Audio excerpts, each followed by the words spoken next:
Asante Mheshimiwa Mwenyekiti, na mimi nianze kwa kumshukuru Mwenyezi Mungu mwingi wa rehema. Kwa mara yangu ya kwanza nachangia hotuba ya mapato na matumizi ya Mheshimiwa Waziri Mkuu wa Jamhuri ya Muungano wa Tanzania. Lakini sambamba na hilo, nichukue fursa hii kumshukuru sana Mheshimiwa Rais wa Jamhuri ya Muungano wa Tanzania. Jana tumetoka kwenye Mwenge Ilala na tumezindua miradi yenye thamani ya bilioni 54 na sehemu kidogo, na sisi watu wa Kivule tulipata shule za sekondari na zingine za gorofa ndani ya jimbo letu la Kivule, ikiwemo shule ya sekondari ya Kitunda Lelini. Lakini sambamba na hilo, Mheshimiwa Rais amefanya kazi kubwa ndani ya jimbo letu. Tunavyo vituo vya afya vya kutosha, kwa maana tunazo kata 6 na ndani ya kata 6 tayari kata 5 zote zina vituo vya afya. Lakini pamoja na hayo, nichukue fursa hii kumshukuru sana Mheshimiwa Rais kupitia Wizara ya Maji. Pale kwenye kata ya Kivule ndugu yetu Aweso alitutembelea na akatuahidi visima takriban 10 vya maji, na tayari tunacho visima, juzi kimekwisha anza kutoa maji kwenye kata ile ya Kivule. Lakini pamoja na pongezi hizo, Mheshimiwa Mwenyekiti, mimi nijikite kwenye changamoto za jimbo la Kivule. Juzi dada yangu Bona alizungumza hapa masuala ya Afcon, na kimsingi jimbo la Kivule ni jimbo linaloendesha uchumi wa eneo lile. Lipo katikati.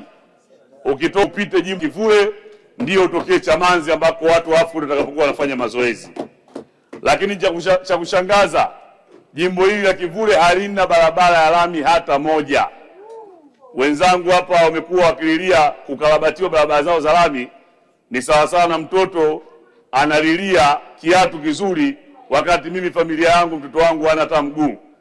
Kwa hiyo Mheshimiwa Mwenyekiti, nilikuwa na salamu za wananchi wa jimbo la Kivule wanalia na barabara. Hata juzi Mheshimiwa Kwagwira alikuja pale akiwa naibu waziri wa TAMISEMI. Mkandarasi kutoka barabara ya Banana Kitunda mpaka Msongola.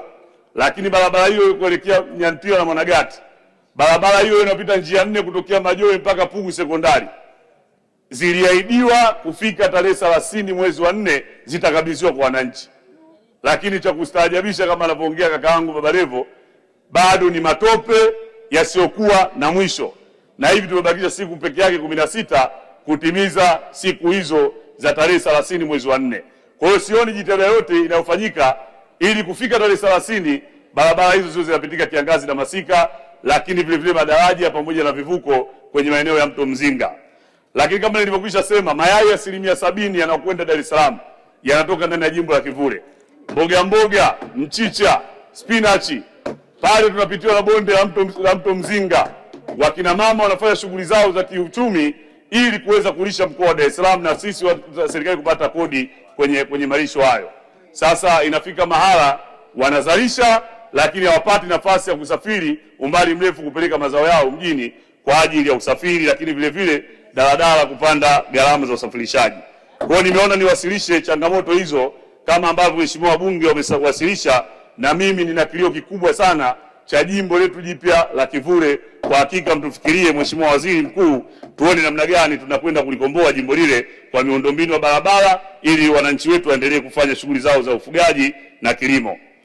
Lakini Mheshimiwa Mwenyekiti, mimi nakubaliana na mpango huu wa dira 2050, lakini mapato na matumizi 2026-2027.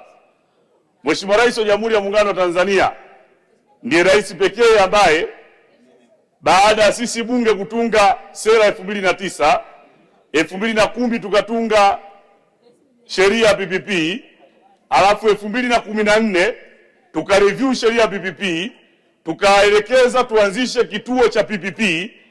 Tangu 2014 mpaka 2024 akikuwa kuanzisha kituo hicho cha PPP, isipokuwa alipokuja Rais Samia akakianzisha kituo cha PPP, lakini vile vile akamkabidhi kaka yetu Kafulila kama sehemu ya kuwa mkurugenzi wa kituo kile. Na hivi juzi nampongeza Mheshimiwa Kafulila, kwenye gazeti la AHAGMP tumetambuliwa Tanzania nafasi ya 9 duniani kama watu ambao tunao professionals wa kutosha kwenye kitengo hiko cha PPP. Lakini mpango wetu huu kiuangalia sasa unazungumza 70% utokane na vyanzo mbadala, kwa maana ya PPP, shares, bondi, hizo ndizo alternative financing. Lakini sheria yetu sisi, Mheshimiwa Mwenyekiti, hakipo mahala ambako inazungumzia bonds, shares zinakuwa managing vipi, isipokuwa PPP peke yake ambayo ina dedicated center na ina policy iliyokuwepo iko pale ambayo sisi tuliitunga. Lakini bado PPP yenyewe hii tunaisema hapa, Mheshimiwa Mwenyekiti, tumeiona hatuipi meno ya kutosha. Kama tunazungumza miradi mingi itokana na vyanzo mbadala kwa maana alternative financing, lengo letu ni serikali kiasi kinachobaki kiwekeze nguvu kwenye primary objective ya kusaidia wananchi kupata afya bora, elimu bora, barabara bora. Sasa ukiangalia bajeti ile ya PPP, Mheshimiwa Mwenyekiti, tumeona imepitishwa shilingi bilioni 1 kila mwaka. PPP maana yake ni maandalizi ya mradi. Sasa kama tunafikiria kuanzisha mradi wenye thamani ya trilioni 10, kwa mfano mradi wa Bamba Bay kwenda Mtwara wenye thamani sio chini ya trilioni 10-15, lakini feasibility study yake inahitajika sio chini ya dola milioni 2.5, eti serikali inasubiri SADC watoe pesa hiyo kwa ajili ya kufanya feasibility study wenye mradi ambao unaweza kuwa na tija kwa serikali yetu. Sasa utaona ipo haja, waheshimiwa wabunge, tushikamane ili tuweze kuipa nguvu kitengo cha PPP, ili miradi hiyo iende kwenye hizo alternative financing, ili fedha nyingi ibaki kuweza kuwahudumia Watanzania. Sasa nimeona wenzetu wa Kenya pale, nchi jirani, samani, wao wanatumia sio chini ya dola milioni 60 kwenye uandaaji wa miradi, lakini sisi tunatumia bilioni 1 kwenye uandaaji wa miradi. Nimeona hapa wizara ya TAMISEMI wamewezesha miradi zaidi ya 400 kwa ajili ya nini? Ya alternative financing. Lakini je, tujiulize, wanazo feasibility study? Je, tujiulize miradi hiyo, are they bankable projects? Ni kwamba tuna listi, tuna majina ya miradi lakini hatuna listi ya miradi. Kwa Mheshimiwa Mwenyekiti, iko haja ya kuona namna gani bora tunaweza tukawashikilia ndugu zetu wa PPP, tukawapa nguvu, lakini tukacoordinate hizo alternative financing kama ndugu zetu wa Rwanda wanavyofanya. Wao wana kitu kinaitwa Rwanda Board of Directors, kwamba mtu akienda pale ana jambo la PPP, ana jambo la shares, ana jambo la bonds, kila kitu tunamalizikia pale. Na nikishauri hiyo iwe chini ya ofisi ya Rais ama Waziri Mkuu ili kuweza kupunguza miruzi mingi. Mheshimiwa Mwenyekiti, uchumi wa nchi yetu tutakubaliana ipo kwenye mashirika.